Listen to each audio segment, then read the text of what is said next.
બોલો શ્રી શામળિયા પાર્શ્વનાથ ભગવાન કી જય.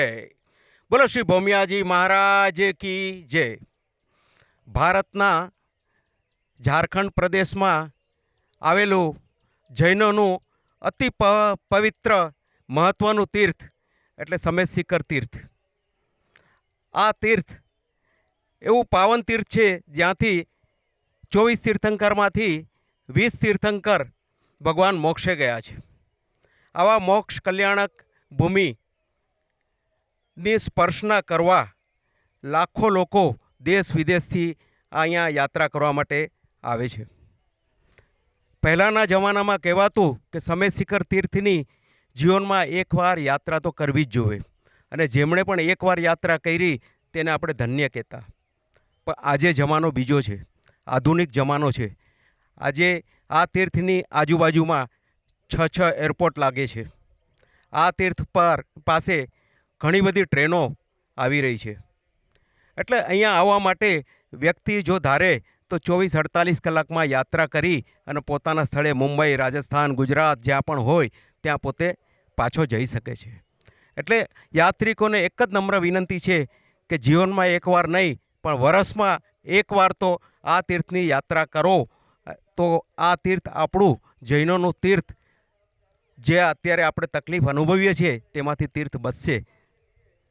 આ પાવન તીર્થ અત્યારે આપ જે જોઈ રહ્યા છો, આ જલમંદિર કેવું સુંદર જલમંદિર, ચારે બાજુ લીલી લહેરાતી હરિયાળી, ચારે બાજુ પહાડ, સુંદર મજાનો પવન, પક્ષીઓના કલરવ, અને એના વચ્ચે આ તીર્થ આપણને જોવા મળે છે. શામળિયા પાર્થના દાદા, આ હા હા હા હા, આ દાદાને જોતા આપણને એમ જ થાય કે દાદાની સમક્ષ આપણે અહીંયા બેઠા રહીએ. યાત્રિકો અહીંયા આવે છે, 2 કલાક, 3 કલાક, 4 કલાક, 6 કલાક પોતાની ભક્તિ કરે છે, સેવા પૂજા કરવા માટે આ તીર્થ પર અત્યારે 2 વર્ષમાં આ તીર્થને આખું નૂતનીકરણ કરવામાં આવ્યું છે. 70 વોશરૂમ બનાવવામાં આવ્યા છે બહેનો માટે તથા ભાઈઓ માટે. 6 અત્યારે રૂમો બની છે મહાત્માઓને રહેવા માટે. હજી નવું ઘણું બધું અહીંયા બની રહ્યું છે. 5000 ફૂટનું નવું કિચન બની રહ્યું છે, જેનું ઓપનિંગ 1 ઓગસ્ટ 2025ના રામપુરિયાજીના હસ્તે થશે. આ તીર્થ પર આપ હવે જ્યારે પણ આવશો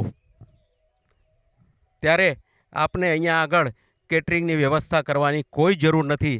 હવે અહીંયા આગળ જ સુંદર મજાનું કેટરિંગ અહીંયા કરવામાં આવ્યું છે. આપ નીચેથી પેઢી પરથી કૂપન લઈ સવારે 8થી લઈને બપોરે 2 વાગ્યા સુધી આપ અહીંયા આગળ વાપરી શકો છો. આ અલૌકિક તીર્થ એવું પાવન છે, અને અહીંયા ભૌમિયાજી દાદાના અનેક ચમત્કારો યાત્રિકોએ અનુભવ્યા છે.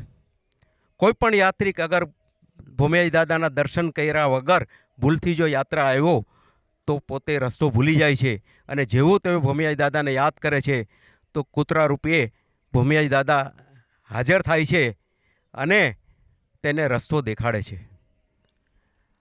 આ તીર્થમાં ઘણા આચાર્ય ભગવંતો, સાધુ ભગવંતો, સાધુજી ભગવંતો અહીંયા ઉપર આવે છે. અઠવાડિયું, 15 દિવસ, મહિનો રોકાણ કરે છે.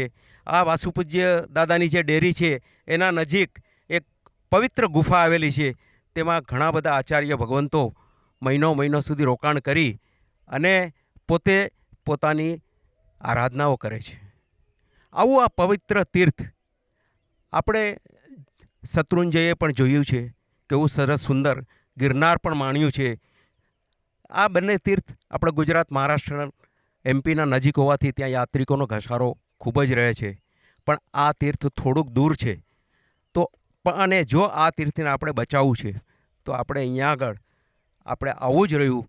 આપણે એક નિયમ અચૂક લઈએ કે વર્ષમાં એકવાર તો આપણે જરૂરથી, આપણી પાસે ભગવાને આપણને પાર્થના દાદાએ બધું જ આપ્યું છે. આપણી પાસે બધી હામધામ ઠામ બધી જ સગવડ છે. અહીંયા સુંદર મજાની એર કન્ડિશન આપણા ઘરો જ હોય એવી સુંદર ધર્મશાળાઓ પણ અહીંયા આગળ નીચે તળેટીમાં જૈન શ્વેતાંબર સોસાયટીમાં ખૂબ જ સરસ ધર્મશાળાઓ છે. આપ અહીંયા રોકાણ કરો. અહીંયા આપણને જમવાનું પણ ફ્રી છે, તદ્દન ફ્રી છે. કોઈ પણ જાતનો તમને કોઈ ખર્ચો લાગતો નથી. આવા સુંદર તીર્થમાં દરેક યાત્રિકોને, દરેક સંઘોને, દરેકને આ એક જ નમ્ર વિનંતી છે કે આપ એટલીસ્ટ વર્ષમાં એક વખત આ તીર્થમાં જરૂરથી પધારો, જરૂરથી પધારો, જરૂરથી પધારો. જય જિનેન્દ્ર.